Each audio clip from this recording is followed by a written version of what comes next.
મેરેજનો હજી થાક નથી ઉતર્યો છતાં અમારે બેગ પેક કરી અને રાત્રે જ નીકળી જવું પડ્યું સાવરકુંડલા માટે.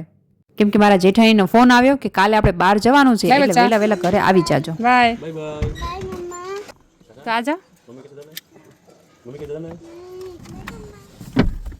પણ અમારે એશું ને નાનીના ઘરની બહાર જવાનું થાય એટલે મોઢું ચડી જાય કે મારે નથી જવું. પરાણે મેં એને ગાડીમાં બેસાડી, નાનીને બાય કરા અને પછી અમે લોકો નીકળી ગયા સાવરકુંડલા જવા માટે. અને બીજા દિવસે સવારે આ બેયને વહેલા વહેલા નાહી ધોઈ અને રેડી કરી દીધા હતા અને પછી મસ્ત મસ્ત ફોટા પણ પાડી લીધા. કેમ કે ક્યાં સુધી આવા સરખા રહે એનું કાંઈ નક્કી ન કહેવાય એટલે વહેલા જ ફોટા પાડી લેવા પડે. અને પછી બપોરે જમી અને પછી અમે લોકો નીકળી ગયા હતા સાસણગીર જવા માટે. ત્યાં એક રિસોર્ટ છે માઉન્ટેન વિલા, અમે ત્યાં જ જવાના છીએ કેમ કે હિવાનો બર્થડે છે એટલે સેલિબ્રેશન કરવા માટે. એ બહાને બધા સાથે મળી અને થોડો ટાઈમ સ્પેન્ડ કરશું.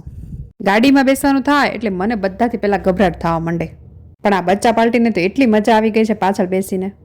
એટલે મેં કીધું કે મારે તો હવે સૂઈ જવું છે. જ્યારે ધારી આવે અને મારા બીજા જેઠ અને જેઠાને પિકઅપ કરવાના થાય ત્યાં સુધી હું તો સૂઈ જાઉં છું. આ બે ટાબરિયા પણ થાકી ગયા હતા એટલે સૂઈ ગયા હતા. ધારી આવતા આ લોકો પણ બેસી ગયા અને પછી બધા મળીએ એટલે પછી એની મસ્તી અલગ જ હોય છે. રસ્તામાં જંગલ આવતું હતું તો એની મજા લેતા લેતા અમે આગળ ચાલ્યા. રસ્તામાં મોર, કાચબા, હરણ અને ઘણું બધું જોવા મળતું હતું. અને આ વાંદરાઓ તો અમારી ગાડી ઉપર જ બેસી ગયા.